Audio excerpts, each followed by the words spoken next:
میں اس گزارش کے ساتھ ایک بار پھر کہ شورا حضرات اختصار سے کام لیں تاکہ ہم اپنے وقت میں اپنا کام پورا کر سکیں۔ آئیے دوستو، یہ پابندی خود مجھ پر بھی عائد ہوتی ہے، اس لیے میں براہ راست آپ کے سامنے شورا کا نام لینا چلتا ہوں۔ ایک ایسے شاعر سے آپ کی ملاقات کرواؤں جو زندگی کی حقیقتوں کو اشعار میں آپ کے سامنے پیش کرنے کا حوصلہ رکھتا ہے، جو نا امیدی میں امید اور بے سر و سامانی میں ساز و برگ دیکھنے کا عادی ہے۔ میری مراد اس نوجوان شاعر و فنکار سے ہے جو مالیگاؤں کی ادبی اور تہذیبی اور صنعتی سرزمین سے ہمارے درمیان تشریف لایا ہے۔ میری مراد جناب واحد انصاری سے ہے کہ وہ تشریف لائیں اور آپ زوردار تالیوں سے جناب واحد انصاری کا استقبال کریں۔ میں گزارش کر رہا ہوں جناب واحد انصاری۔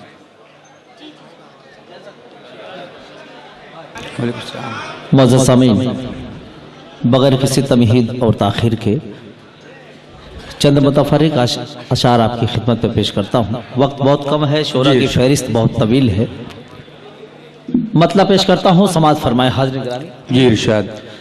مطلب عرض کیا ہے کہ ہمارے گاؤں میں ایک سر جو سرداروں سے اونچا تھا، ہمارے گاؤں میں ایک سر جو سرداروں سے اونچا تھا، ہمارے گاؤں میں ایک سر جو سرداروں سے اونچا تھا، جھکا کر سر اسے دیکھا تو وہ پیسوں پہ بیٹھا تھا۔ واہ، ہمارے گاؤں میں ایک سر جو سرداروں سے اونچا تھا، اب یہ شعر آپ کو سنانا چاہتا ہوں۔ جھکا کر سر اسے دیکھا تو وہ پیسوں پہ بیٹھا تھا، یہ جس کو آبروئے شہر کا تمغہ دیا تم نے، یہ جس کو آبروئے شہر کا تمغہ دیا تم نے، اسے کل رات منی بائی کے کوٹھے پہ دیکھا تھا۔ کیا کہنے ہیں، کیا کہنے بھائی کیا کہنے ہیں، کیا کہنے ہیں۔ واہ واہ واہ۔ ہمارے گاؤں میں ایک سر جو سرداروں سے اونچا تھا، جھکا کر سر اسے دیکھا تو وہ پیسوں پہ بیٹھا تھا، واہ، یہ جس کو آبروئے شہر کا تمغہ دیا تم نے، اسے کل رات منی بائی کے کوٹھے پہ دیکھا تھا۔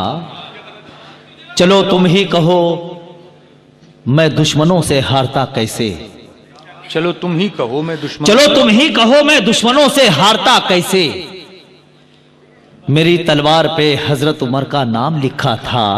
واہ، چلو تم ہی کہو میں دشمنوں سے ہارتا کیسے، میری تلوار پہ حضرت عمر کا نام لکھا تھا۔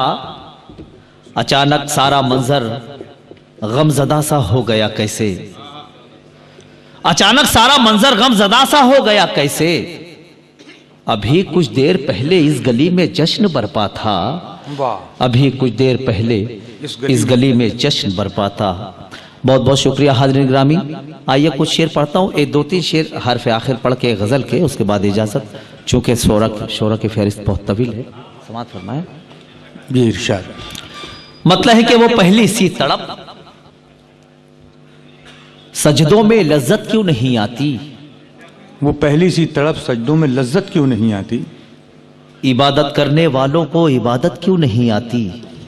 واہ، اب یہ شعر سنانا چاہتا ہوں، سماعت فرمائے کہ وہ پہلی سی تڑپ سجدوں میں لذت کیوں نہیں آتی، عبادت کرنے والوں کو عبادت کیوں نہیں آتی، اگر تیرے مقابل ابرہہ سے لوگ آتے ہیں، اگر تیرے مقابل ابرہہ سے لوگ آتے ہیں تو پھر تجھ میں ابابیلوں کی فطرت کیوں نہیں آتی، واہ، اگر تیرے مقابل ابرہہ سے لوگ آتے ہیں تو پھر تجھ میں ابابیلوں کی فطرت کیوں نہیں آتی۔ کیا کہنے ہیں، کیا کہنے ہیں۔ ایک مطلب دو شعر پیش کرتا ہوں، سماعت فرمائیں۔ ارشاد۔ پھولوں کی سیج چھوڑ کے لشکر سنبھالیے، پھولوں کی سیج چھوڑ کے لشکر سنبھالیے، پھولوں کی سیج چھوڑ کے لشکر سنبھالیے، پھولوں کی سیج چھوڑ کے لشکر سنبھالیے، لوٹے جو کامیاب میاں گھر سنبھالیے، لوٹے جو کامیاب میاں۔ یہ شعر میری قوم کی نظر کرتا ہوں، اور یہ شعر مطلب برائے مطلب تھا، یہ دو شعر میں پڑھنا چاہتا تھا۔ ارشاد ارشاد۔